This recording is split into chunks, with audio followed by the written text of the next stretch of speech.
அனைவருக்கும் வணக்கங்க. இப்போ நம்ம பார்க்குற இடம் எங்கே இருக்குன்னு பார்த்தீங்கன்னா, ஒரு பஞ்சாயத்து தார் ரோட்லேருந்து இந்த மண் பாதையும் வந்து பஞ்சாயத்து மண் பாதை தான். தார் ரோட்லேருந்து ஒரு 500 அடி தூரத்தில தான் அந்த இடம் அமைஞ்சிருக்குது. திண்டுக்கல் மாவட்டம். இது வந்து அந்த செம்மண் தன்மை பார்த்தீங்கன்னா, நம்ம இடத்தோட தன்மை எப்படி இருக்குதுங்கிறதுக்காண்டி அந்த பக்கத்து இடத்த காமிச்சிருக்கான். இதான் நம்ம பார்க்குற தோட்டம். இந்த பஞ்சாயத்து மண் பாதையிலேருந்து உள்ள என்ட்ரன்ஸ் பார்த்தீங்கன்னா, ஒரு 70, 80 அடி தாங்க இருக்கும். சுற்றிலும் ஃபென்சிங் போட்டு கிரில் கேட்டு போட்டிருக்காரு.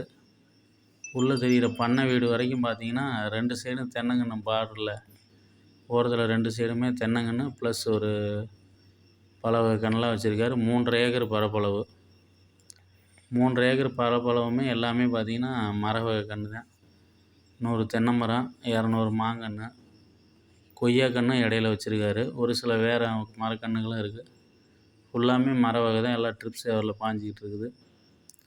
அந்த வீடு உள்ளே தெரிகிற அந்த பண்ணை வீடு வரைக்குமே 2 சைடில் தென்னங்கன்று, மாங்கன்று எல்லாமே வச்சுருக்காங்க. ஸ்விம்மிங் பூல் டைப்பில் உள்ளே எல்லா டைல்ஸு ஃபிட் பண்ணி ஸ்விம்மிங் பூல் டைப்பில் கட்டியிருக்காரு. குளிச்சுக்கலாம் ப்ளஸ்ஸு தண்ணி தொட்டியாகவும் பயன்படுத்திக்கிறது மாதிரி கட்டியிருக்காரு. சோலார் சிஸ்டத்தில் தாங்க பாஞ்சிக்கிட்டு இருக்குது. ஃப்ரீ ஈபி கிடையாது. இதுதான் அந்த தொட்டி. பக்கத்துலேயே ஒரு பாத்ரூமு. இது வந்து பக்கத்தில் பார்த்தீங்கன்னா, ஒரு ஹாலு, ஒரு கிச்சனோட பண்ணை வீடு அமைச்சிருக்காரு. மேலே கூலிங் சீட்டு அமைப்பில் தான் இருக்குது. எல்லாமே ஒரு டைல்ஸ் போட்டு தான் கட்டியிருக்காரு.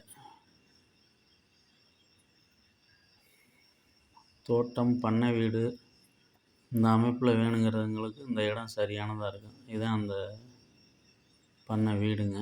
சோலார் சிஸ்டத்தில் தான் பாஞ்சிக்கிட்டு இருக்குது.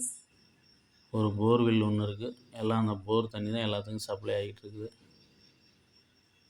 பாருங்கள், அந்த தென்னங்கன்று ப்ளஸ்ஸு மாங்கன்று இதான் அந்த ஆழ்துளை கிணறு. எல்லாமே நேரடியாகவும் பாயுது, தண்ணியை தொட்டியில் விட்டும் பாய்ச்சிக்கிட்டு இருக்காங்க. எல்லாமே சொட்டு நீர் பைப்பு எல்லாத்துக்கும் பாய்ஞ்சிக்கிட்டு இருக்கு. செம்மண் தன்மை தான்.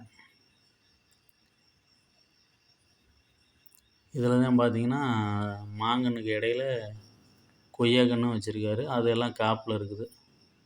இப்படி தான் அந்த பிளானிங் போட்டு சொட்டு நீர் பாய்ஞ்சிக்கிட்டு இருக்குதுங்க. அருகில் வீடும் இருக்குது. அந்த வீடியோலேயும் தெரியுது. கரூருக்கும் இடத்துக்கும் பார்த்தீங்கன்னா, ஒரு 26 கிலோமீட்டர் வருங்க. Karur to Manapparai main road 2 kilometre இடத்துல இருந்து. மெயின் ரோடு போயிடலாம். பக்கத்தில் தான் இடம் இருக்குது. விலைங்கிறது பார்த்தீங்கன்னா, ஏக்கர் 37 லட்சம் சொல்லியிருக்காரு. குறைச்சி பண்ணிக்கலாங்க.